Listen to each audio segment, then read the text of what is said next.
What's going on, guys? Welcome back to another video of Mango Invest. This is going to be a portfolio update and breakdown using Snowball Analytics as opposed to using Track Your Dividends or Stake. But we've got $593,000 of total equity, and we're currently at a loss at the moment of just under $33,000. What that doesn't really take into account, I've been investing since 2019, so all the profits through Apple and Microsoft and Tesla that I have sold, that gets then added to the cash position, or I usually have those extra profits and place it into dividend paying companies, and therefore it doesn't really show up as profit. So in natural fact, we've probably put about 300, maybe a little bit, maybe $350,000 of my own money into this investing account since 2019, and now we're up to 593. So it's almost like a $250,000, $300,000 profit. It just doesn't show up as that profit. The passive income looks like we're getting $81,721 annually just in dividends alone, and that's before tax. Looking at the portfolio breakdown, in funds we've got just over 51%. Real estate we've just got over 23%.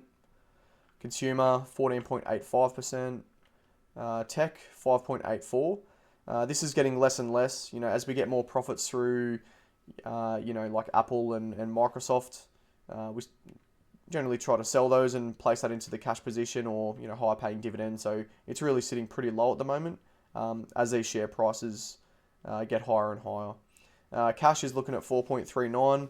Again, with the cash position, I've been loading up on a lot of cash lately, trying to buy a house at the end of the year. So all this cash is going to get added to the house deposit, and it's rapidly increasing. Like we're getting over $6,000, $7,000 worth of dividends every single month before tax, and this cash is building pretty damn quick.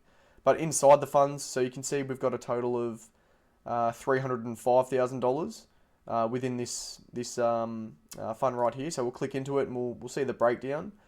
So we've got JEPQ, we've got currently 1,257 shares, and the total equity is $101,000 in Australian currency, right?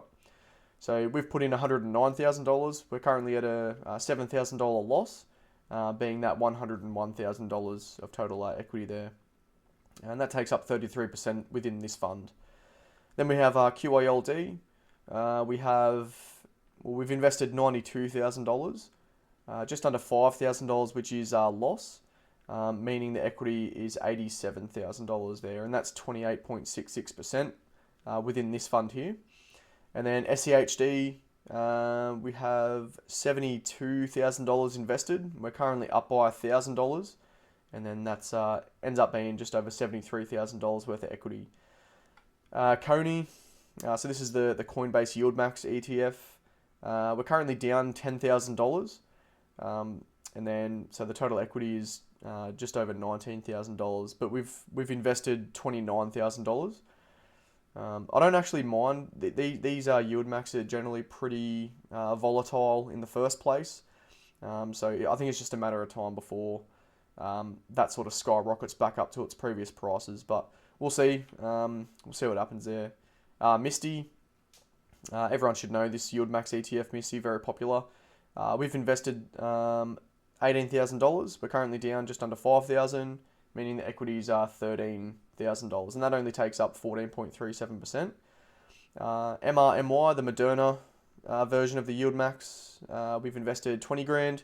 We're currently down $10,000, and therefore the equity is $10,000 there. So that concludes what's in this allocation. And then moving over to real estate, we've only got two items in here, one being AGNC and the other one being Realty Income Corporation. AGNC is a pretty big allocation. We've got 59%. We've invested $95,000, and we're currently down just under 13 grand. And then the equity is $82,000 within AGNC.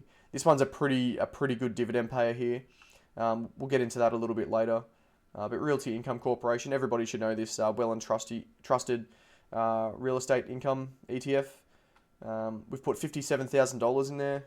We're negative $2,000 overall, and the total equity is sitting at $55,000 there. Moving into consumer, Right, Alibaba Group, we've put $59,000, currently down 4,000, and the equity is sitting at 54 grand there. Tesla, we've been very lucky with Tesla over the last couple of years. We've sold, I think it was a couple of months ago, I sold Tesla for it was like a $20,000 profit. That then decreased in value rapidly, and we ended up putting another $22,000 in, and we're currently up by $10,000, meaning the equity's 32 grand. So we got very lucky with the timing of Tesla. And then Algorithm Holdings, or RIME.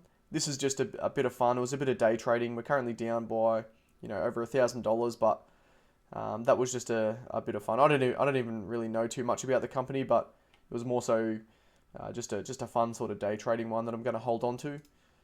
Let's go down to information tech. We've got Apple and Microsoft. Performing not too bad, but as they sort of rise in value, we generally sort of sell off these shares and put that into the cash position to really take advantage of those profits. Now, I've been holding these companies for more than 12 months, meaning all the profit that we do sell, we get that 50% tax discount, which is pretty cool there. But we've put $10,000 into Microsoft. We're currently up by 9,000, and the total equity is 19,000 there. Same as Apple, we put $10,000 in. We've got 4,000 in profit, and therefore we've got $14,000 of equity. So I don't think I'll end up selling any more of these two companies. I think it's healthy having $20,000 in tech just to see where it goes. We can't really time the market, so even if it does go up another 30 to 40%, they're extra gains that we can hold of. But whereas, if we were to sell it right now, we could potentially be missing out on extra gains there. So. And then cash. So we're currently sitting at $26,000 worth of cash. And again, we're just going to build and build and build. We're currently getting over $7,000 every single month of dividends alone. So yeah, that's going to quickly build up to $30,000 to $40,000 worth of cash, and then that's just going to go straight onto the house deposit, which is pretty cool. Let's head over to analytics, and we'll click over to the dividends tab here. All right, and as you can see, we've got a 13.62 yield on cost. You can see the annual dividend payouts being $81,679, and then you can see monthly we're getting roughly $6,800 as an average every single month. Scrolling down, you can see how much passive income each company is paying me. So you can see with Coney, every single year they're giving me $21,623. That's give or take. It's not really accurate. Every time they declare a dividend, that's how you find out how much cents per share that they pay. So it could be a little bit less, could be a little bit more. We just really have to, wait until we see on the day that we do get paid. But it does fluctuate quite a bit. AG&C, they pay me $13,000 every single year. JEPQ, just under $12,000. Misty, just over $11,000. QOLD, just over $10,000. MRMY, $6,000. Realty Income Corporation, $3,200. SCHD, $2,864. Barber, $919. And Microsoft, we have $139. But with Microsoft, as you know, don't really care about the dividend too much. They're just more there for the growth. We'll scroll down to the dividend or the future payments. So as you can see here, what's in sort of that darker bluish is just projected dividends, and then the lighter blue that you can see here is declared. So in June, we're still projected to get payments from Coney, QILD, and MRNY. They're not declared yet, so that's just like a rough sort of estimation. It could be a little bit more, could be a little bit less. But for the rest of June, we're looking to get over $3,000 worth of dividends. In July, you can see that on the top, the declared dividends is by Alibaba, and that's $919. However, for the rest of the month, the uncleared dividends are looking to get just over $7,000. And you can see all the companies that are paying there. So, Coney, $1,800, AG&C, $1,090. But again, it's just give or take. It's not really as accurate. It could be a little bit more, could be a little bit less. And clicking over to the dividend calculator, again, just another another sort of layout of the page that you can see here. Yeah, we've got $328. This is all US currency, I believe. But yeah, and you can see all the ex-dividend dates on the right hand side here as well. But yeah, that pretty much concludes the portfolio update for now. If you did like it, please give me a thumbs up and subscribe to the channel. It really helps out. This is the channel of the road to get to $1 million of the dividend portfolio. So as always, have a great day, and I'll catch you in the next video.